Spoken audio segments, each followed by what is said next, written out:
नमस्ते दोस्तों, मैं हूं उषा।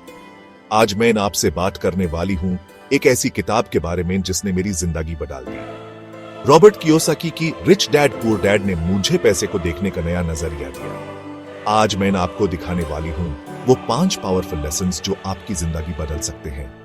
यह किताब सिर्फ पैसों के बारे में नहीं है, ये एक माइंडसेट शिफ्ट के बारे में है। तो चलिए मेरे साथ इस जर्नी पर और डिस्कवर करते हैं वो 5 life changing lessons. Let's dive deep. पहला लेसन जो रिच डैड ने रॉबर्ट को सिखाया वो था माइंडसेट का पावर। पुअर डैड कहते थे मैं ये अफोर्ड नहीं कर सकता, जबकि रिच डैड कहते थे मैं ये कैसे अफोर्ड कर सकता हूं। यह माइंडसेट शिफ्ट आपको विक्टिम मोड से निकलकर क्रिएटर मोड में ले आता है। रिच डैड का कहना था कि the poor and the middle class work for money, the rich have money work for them. आपका दिमाग एक पावरफुल टूल है। अगर आप इसे पॉजिटिव एफर्मेशंस और प्रॉब्लम सॉल्विंग एटीट्यूड से ट्रेन करेंगे तो ये आपके लिए अपॉर्चुनिटीज के दरवाजे खोल देगा।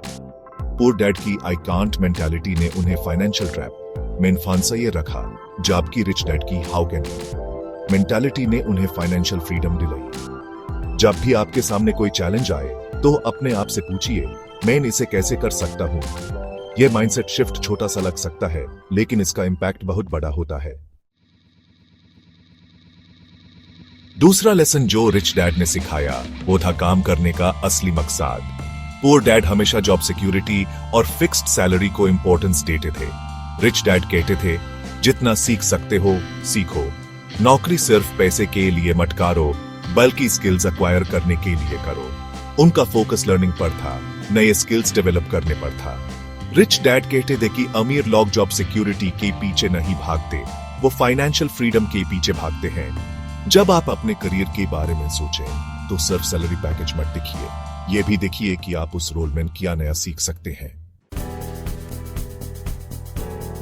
तीसरा लेसन है एसेट्स और लिएबिलिटीज के बीच का फर्क समझना।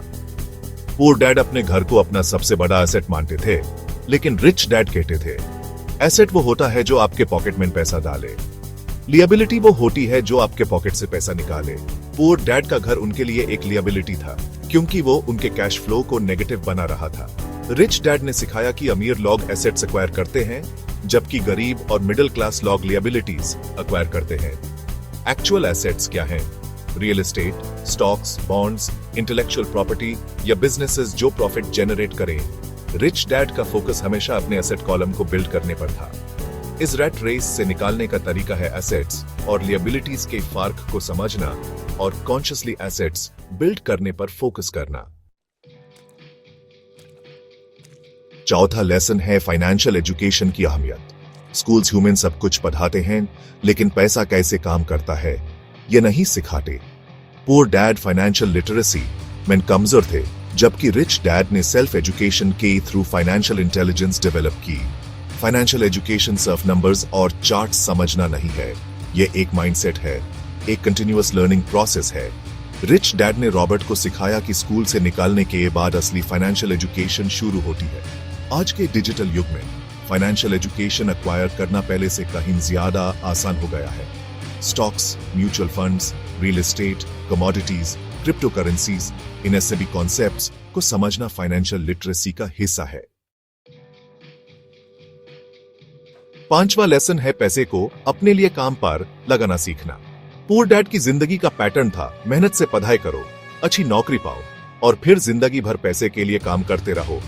रिच डैड का मंत्र था the rich don't work for money, they make money work for them. इसका मतलब है पैसिव इनकम स्ट्रीम्स क्रिएट करना। रिच डैड ने रॉबर्ट को सिखाया कि असली फाइनेंशियल फ्रीडम टैब मिलती है जब आपकी पैसिव इनकम आपके एक्सपेंसेस से ज्यादा हो जाए। जब आप सिर्फ एक्टिव इनकम पर डिपेंड करते हैं तो आप इफेक्टिवली अपनी टाइम को पैसे के लिए ट्रेड कर रहे होते हैं। The goal is to build a portfolio of income-generating assets that eventually replace your need for a traditional 9-to-5 job. यह है असली फाइनेंशियल इंडिपेंडेंस। तो दोस्तों, यह द रॉबर्ट कियोसाकी की रिच डैड पुअर डैड से 5 पावरफुल लेसन्स। हमने देखा कि कैसे हमारा माइंडसेट, हमारा काम करने का नजरिया, एसेट्स और लिएबिलिटीज की समझ, फाइनेंशियल एजुकेशन की अहमियत और पैसे को अपने लिए काम पर लगाने की स्ट्रेटजी हमारी फाइनेंशियल डेस्टिनी को शेप करती है। ये कॉन्सेप्ट सुनने में सिंपल लगते हैं, लेकिन एक्शन लेना मुश्किल होता है। आज से डिसाइड करो, आप पुअर डैड की सोच से जिएंगे या रिच डैड की। मैं उम्मीद करती हूं कि इस वीडियो ने आपको इंस्पायर किया होगा।